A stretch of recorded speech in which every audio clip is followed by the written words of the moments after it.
আসসালামু আলাইকুম। আশা করি সবাই ভালো আছো। আজকের ইংরেজির ক্লাসে আমি তোমাদের একটা নতুন ভিডিও নিয়ে উপস্থিত হয়েছি। আজকের ভিডিওতে আমরা নাউন সম্পর্কে আলোচনা করব। পার্টস অফ স্পিচের একটি ভাগ হচ্ছে তোমার নাউন। সেই নাউন সম্পর্কে আমরা বিস্তারিত আজকে আলোচনার চেষ্টা করব এবং তোমরা ভিডিওটা প্রথম থেকে শেষ পর্যন্ত দেখবে এবং বোঝার চেষ্টা করবে। তাহলে আমরা আলোচনা করি নাউন। নাউনকে আমরা সংক্ষেপে বলি নেমিং ওয়ার্ড, নামবাচক কথা বা নামবাচক শব্দ। নেমিং ওয়ার্ড হচ্ছে নাউন,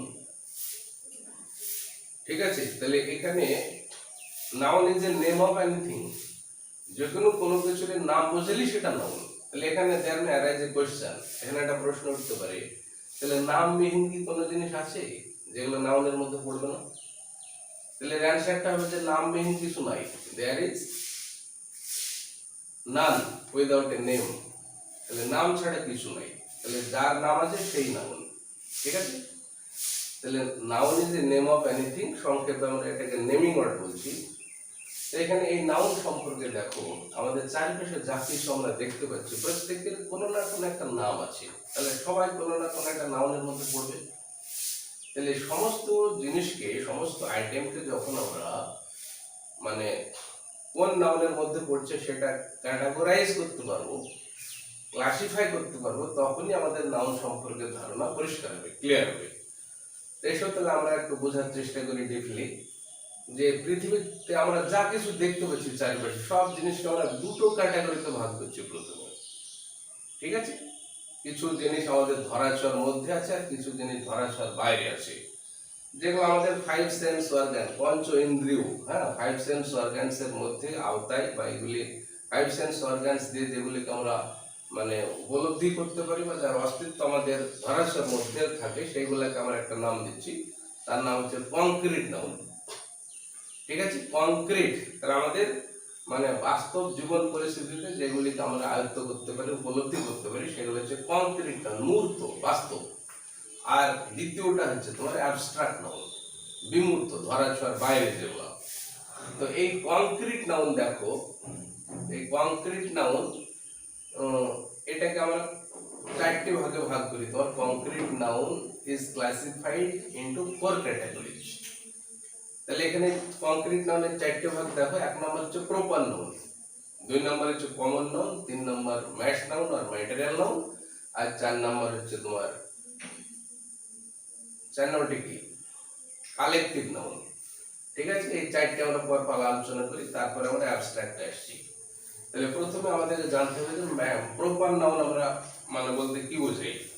তাহলে প্রপার নাউন দেখো, খুবই সহজ জিনিস। প্রপার নাউন হচ্ছে particular name of a person, particular name of a place, particular name of a thing or event. তাহলে নির্দিষ্ট কোন ব্যক্তি, বস্তু, স্থান বা ঘটনার নাম যদি বোঝাই, তাহলে সেটা তোমার প্রপার নাউন হয়। আর একটা জিনিস মাথায় রাখতে হবে যে প্রপার নাউন সবসময় ক্যাপিটাল লেটারে লিখতে হয়, আর প্রপার নাউনের আগে কোনো আর্টিকেল বসে না, ঠিক আছে? যেমন হয়তো বললাম তোমার যত মানুষের নাম আছে, যত ব্যক্তির নাম আছে, সেগুলো সবই প্রপার নাউন। যেমন হচ্ছে উইলিয়াম শেক্সপিয়ার, আইজাক নিউটন, ঠিক আছে, আলেকজান্ডার, যত নাম আমরা পাই, সব নামগুলাই হচ্ছে তোমার প্রপার নাউন।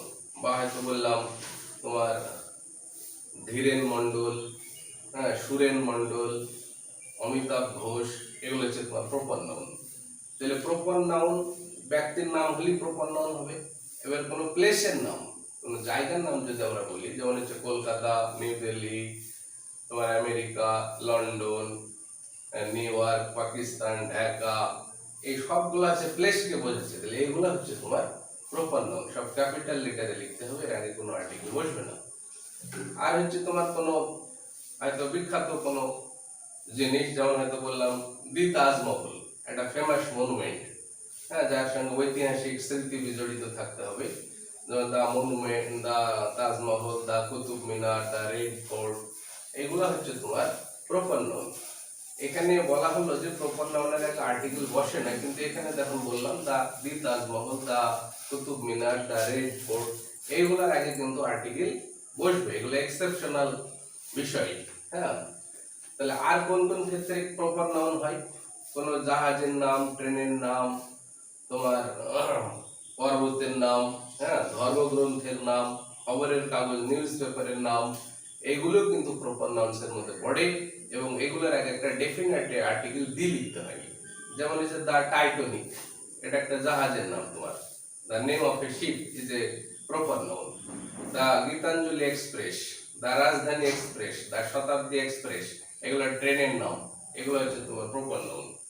যেমন হচ্ছে দি কুরআন, দি গীতা, দি বাইবেল, দা রামায়ণ, দি মহাভারত, এগুলো হচ্ছে তোমার প্রপার নাউন।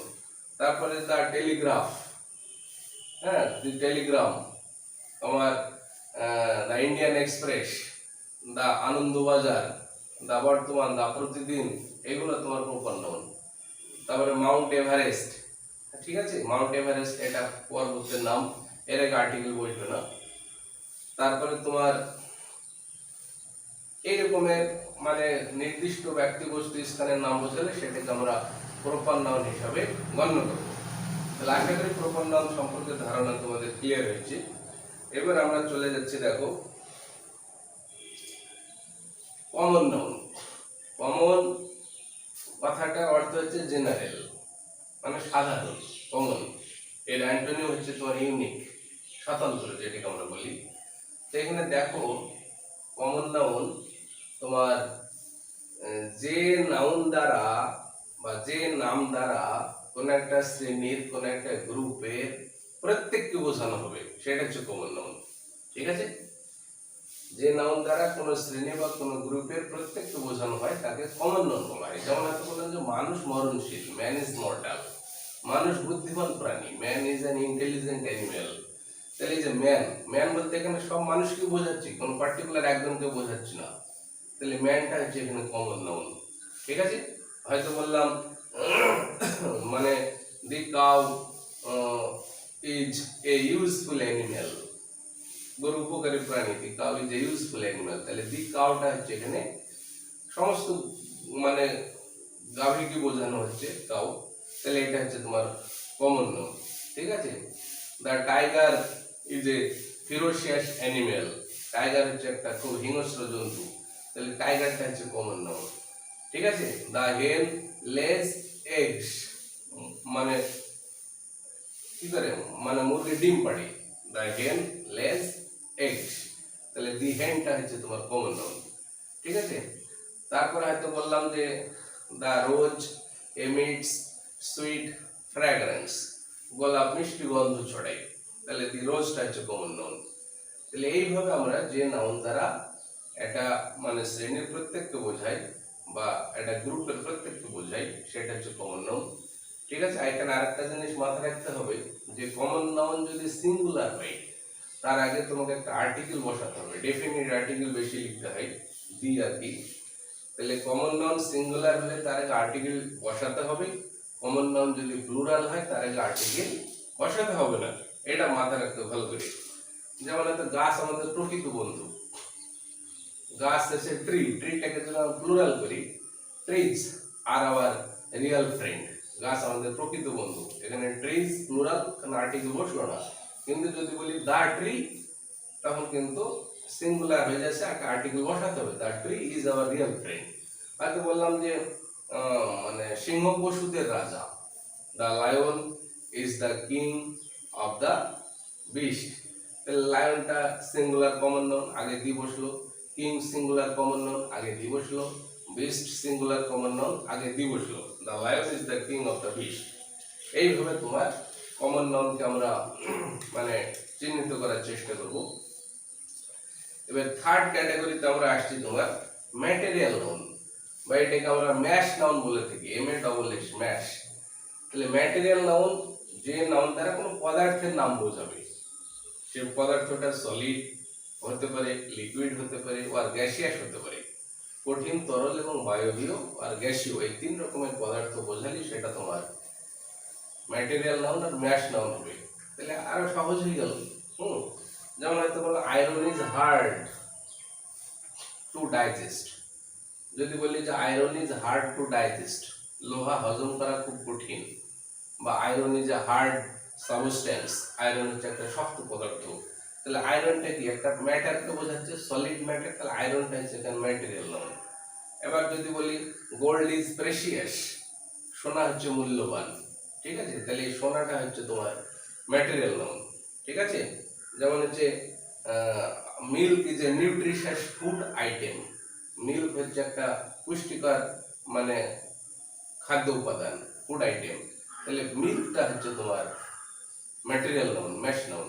বা water is essential for our everyday life, বলছে আমাদের দৈনন্দিন জীবনের জন্য ওয়াটার ইসেনশিয়াল, অত্যাবশ্যকীয়, তাহলে ওয়াটারটা হচ্ছে এখানে তোমার material noun. We can not live without water. আচ্ছা, এবার ধরো everybody does not like perfumes, সবাই কিন্তু পারফিউম পছন্দ করে না, everybody does not like perfumes, সুগন্ধি সবাই পছন্দ করে না, তাহলে পারফিউমসটা হচ্ছে এখানে ম্যাটেরিয়াল নাউন, ঠিক আছে। তাহলে ম্যাটেরিয়াল, এখানে আরেকটা জিনিস মাথায় রাখতে হবে, ম্যাটেরিয়াল নাউনের আগে কোনো আর্টিকেল বসে না, ম্যাটেরিয়াল নাউনের আগে কোনো আর্টিকেল বসে না, কিন্তু ম্যাটেরিয়াল নাউনটা যদি তার সোর্সকে বোঝায়, তার অরিজিন বা তার উৎপত্তি স্থলকে বোঝায়, তখন কিন্তু তার আগে একটা আর্টিকেল বসাতে হবে।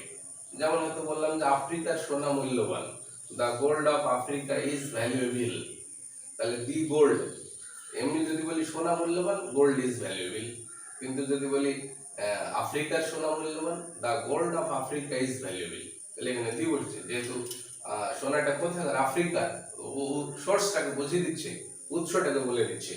হয়তো বললাম যে আরবের সুগন্ধি জগৎ বিখ্যাত, the perfume of Arabia is world famous, তাহলে the perfume of Arabia is world famous, আরবের সুগন্ধি জগৎ বিখ্যাত, পারফিউমসের আগে দি লিখছি, দা পারফিউম। কিন্তু শুধু যদি বলি যে পারফিউম সবাই পছন্দ করে না, everybody does not like perfumes, তাহলে পারফিউমসের আগে আর্টিকেল বসছে না। এইভাবে আমরা এই জিনিসটাকে মানে মনে রাখার চেষ্টা করব যে ম্যাটেরিয়াল নাউন যদি তোমার সোর্সকে বোঝায়, তাহলে তার আগে একটা আর্টিকেল লিখতে হয়। হয়তো বললাম এই কুয়ের জল মিষ্টি, the water of this well is sweet, বা গঙ্গার জল পবিত্র, the water of the Ganges is sacred or holy, ঠিক আছে। এইভাবে আমরা ম্যাটেরিয়াল নাউনকে চিহ্নিত করব। তাহলে আমাদের প্রপার নাউন হলো, কমন নাউন হলো, ম্যাটেরিয়াল নাউন হলো। এবার আমরা আসছি দেখো কালেকটিভ নাউন। তাহলে কালেকটিভ নাউন কাকে বলে? কালেকটিভ নাউন হচ্ছে তোমার আর সমষ্টিবাচক শব্দ যেগুলোকে মানে প্রকাশ করে থাকি, মানে সমষ্টি, দল, পাল, গুচ্ছ, এই সমস্ত মানে যে শব্দের দ্বারা বোঝানো হয়, সেইগুলিকে আমরা কালেকটিভ নাউন বলি। তাহলে কালেকটিভ নাউন হচ্ছে the name of collection, combination or group, একটা দল, পাল, সমষ্টি, ঝাঁক, এরকম যে নাউন দ্বারা বোঝানো হয়, যে শব্দ দ্বারা বোঝানো হয়, সেইগুলি হচ্ছে তোমার কালেকটিভ নাউন। হয়তো কতগুলো এক্সাম্পল দিলে এখানে ক্লিয়ার হবে। দেখো, হয়তো বললাম যে একদল ছাত্র, a batch of students, a batch of students, তাহলে ব্যাচ, বিআইটিসিএস, এই ব্যাচটা হচ্ছে তোমার কালেকটিভ নাউন, ঠিক আছে। হয়তো বললাম যে অ্যান আর্মি অফ সোলজার্স, একদল সৈনিক, অ্যান আর্মি, আর্মি মানে হচ্ছে সৈন্যবাহিনী, ঠিক আছে, তাহলে আর্মিটা হচ্ছে এখানে collective noun. A flock of birds, এক ঝাঁক পাখি, ফ্লোক, এই ফ্লোকটা হচ্ছে তোমার কালেকটিভ নাউন, ঠিক আছে। A pack of wolves, pack of wolves, একদল নেকড়ে, এই প্যাকটা হচ্ছে কালেকটিভ নাউন, ঠিক আছে। A pack of cards, CRD, cards মানে তাস, এক তাড়া তাস, তাহলে প্যাকটা হচ্ছে collective noun. A swarm of bees, এক ঝাঁক মৌমাছি, সোয়ার্ম, এই সোয়ার্মটা হচ্ছে তোমার collective noun. A gang of robbers, a gang of pickpockets, a gang of pirates, ঠিক আছে। এ গ্যাং অফ ড্যাকয়েটস, মানে গ্যাং, গ্যাংটা হচ্ছে তোমার collective noun. A team of inspectors, এই টিমটা হচ্ছে তোমার collective noun. A crew of sailors, একদল নাবিক, ক্রুজ, সিআরইডব্লিউ, এই ক্রুটা হচ্ছে কালেকটিভ নাউন। এই কালেকটিভ নাউনের লম্বা লিস্ট আছে তোমার, এই লিস্টগুলো তোমরা গ্রামার বই দেখে সংগ্রহ করার চেষ্টা করবে, সেগুলিকে মুখস্থ করবে। এইভাবে তোমার নাউনকে আমরা মানে চিহ্নিত করব, তাহলে নাউন সম্পর্কে ধারণা আমাদের পরিষ্কার হবে। তাহলে আশা করি কালেকটিভ নাউন বুঝতে পেরেছো। এবার দেখো তোমার কংক্রিট নাউনের 4টি ভাগ আমরা মোটামুটি ক্লিয়ার করার চেষ্টা করলাম। এবার আমাদের দ্বিতীয় যে ক্যাটাগরির নাউন সেটা হচ্ছে অ্যাবস্ট্রাক্ট নাউন। অ্যাবস্ট্রাক্ট আমাদের ধরাছোঁয়ার বাইরে আর কি বলেছিলাম আগে। তাহলে অ্যাবস্ট্রাক্ট হচ্ছে যে নাউন দ্বারা একটা কোয়ালিটিকে বোঝানো হয়, হ্যাঁ, একটা গুণকে বোঝানো হয়। The name of A quality, একটা গুণের যে নাম সেটা হচ্ছে তোমার অ্যাবস্ট্রাক্ট নাউন। ঠিক আছে, যেমন এক্সাম্পল দিলে ক্লিয়ার হবে তোমার। হয়তো বললাম যে সততা, সততাই হচ্ছে শ্রেষ্ঠ পন্থা। তাহলে সততা একটা গুণ, কোয়ালিটি, হ্যাঁ, নেম অফ এ কোয়ালিটি হচ্ছে একটা গুণের নাম বোঝাচ্ছে সততা। Honesty, honesty is the best policy. তাহলে অনেস্টিটা হচ্ছে তোমার অ্যাবস্ট্রাক্ট নাউন। ঠিক আছে, honesty is the best policy, এটা হচ্ছে তোমার অ্যাবস্ট্রাক্ট নাউন। যেমন হয়তো বললাম যে happiness, happiness is not permanent, সুখ চিরস্থায়ী নয়। হ্যাপিনেস ইজ নট পার্মানেন্ট, তাহলে হ্যাপিনেসটা হচ্ছে তোমার অ্যাবস্ট্রাক্ট নাউন। ঠিক আছে, এগুলি মানে শুধু আমরা মেন্টালি মানে বোঝার চেষ্টা করি, বা যে একটা মেন্টাল কনসেপশন আমাদের আছে, কিন্তু এগুলি ধরাছোঁয়ার বাইরে আর কি, ধরাছোঁয়ার মধ্যে নয়। It's abstract noun. যেমন চাইল্ডহুড, ঠিক আছে, চাইল্ডহুড শৈশব, বা কিংডম রাজত্ব, boyhood গার্লহুড, womanhood manhood, fatherhood motherhood, এগুলো সবই হচ্ছে তোমার অ্যাবস্ট্রাক্ট নাউন। তাহলে যে নাউন দ্বারা কোনো একটা কোয়ালিটিকে বোঝানো হবে সেটা হচ্ছে অ্যাবস্ট্রাক্ট নাউন। ঠিক আছে, তাহলে অ্যাবস্ট্রাক্ট নাউনের আগে কোনো আর্টিকেল বসে না, এটা মাথায় রাখতে হবে। অ্যাবস্ট্রাক্ট নাউনের আগে কোনো আর্টিকেল বসে না। আর আরেকটা জিনিস খুব ভালো করে মাথায় রাখতে হবে যে কিছু প্রিফিক্স, কিছু পার্টিকেলস, মানে কিছু শব্দের ছোট ছোট অংশ যেগুলো এককভাবে অর্থ প্রকাশ করতে পারে না, সেগুলিকে আমরা প্রিফিক্স বলি বা পার্টিকেল বলি। এই কিছু কিছু পার্টিকেল দেখে তোমার অ্যাবস্ট্রাক্ট নাউনকে চেনা যায়। হ্যাঁ, কোন শব্দের শেষে এই সমস্ত পার্টিকেল গুলো থাকলে সেই নাউনগুলো অ্যাবস্ট্রাক্ট হয়। যেমন এগুলো আমি বোর্ডে মানে দেখাচ্ছি তোমার। যেমন ডম, DOM, ডম, এই ডম শব্দটা, এই ডম পার্টিকেলটা যে সমস্ত শব্দের শেষে থাকবে সেইগুলা কিন্তু অ্যাবস্ট্রাক্ট নাউন হবে। যেমন কিংডম, ঠিক আছে, বোরডম, ঠিক আছে, মাটার ডম, স্টার ডম, এইগুলা হচ্ছে তোমার অ্যাবস্ট্রাক্ট নাউন। তারপর আছে তোমার হুড, হুডের তো অনেকগুলো এক্সাম্পল দিলাম। Boyhood, childhood, parenthood, womanhood, গার্লহুড, boyhood, এগুলো হচ্ছে তোমার অ্যাবস্ট্রাক্ট নাউন। তারপর আছে তোমার এজ, এজ, যেমন হচ্ছে ওল্ড এজ, অরফ্যানেজ, হ্যাঁ, তারপরে বন্ডেজ, তারপরে তোমার পোস্টেজ, এইগুলা হচ্ছে তোমার অ্যাবস্ট্রাক্ট নাউন। তারপরে আছে মেন্ট, অ্যাচিভমেন্ট, হ্যাঁ, অ্যামিউজমেন্ট, মেন্ট যুক্ত থাকলে সেগুলো তোমার অ্যাবস্ট্রাক্ট নাউন হবে। তারপরে ইজিম, ইজিম কোনো শব্দের শেষে যদি যুক্ত থাকে, যেমন হিডোনিজম, হিডোনিজম, শ্যাডিজম, ঠিক আছে, ইজিম যুক্ত থাকলে সেগুলো তোমার অ্যাবস্ট্রাক্ট নাউন হয়। তারপরে তোমার TI ON, shun, SI ON, এগুলো যদি যুক্ত থাকে সেগুলো অ্যাবস্ট্রাক্ট নাউন হবে। তারপরে তোমার TRY, যেমন কেমিস্ট্রি, অ্যাবস্ট্রাক্ট নাউন। পিজেন্ট্রি, কৃষক সম্প্রদায়। জেন্ট্রি, ভদ্র সম্প্রদায়। এই যে TRY, ট্রি, ট্রাই, এগুলো যুক্ত থাকলে তোমার অ্যাবস্ট্রাক্ট নাউন হবে। ঠিক আছে, এই ধরনের পার্টিকেল যুক্ত থাকলে অ্যাবস্ট্রাক্ট নাউন আমরা সহজে চিনতে পারবো। তো এই ভিডিওটা তোমরা প্রথম থেকে মনোযোগ দিয়ে মানে শোনার চেষ্টা করবে, বোঝার চেষ্টা করবে, তাহলে নাউন সম্পর্কে ধারণা আশা করি ক্লিয়ার হবে। আজকের ভিডিও আমি এখানেই শেষ করছি।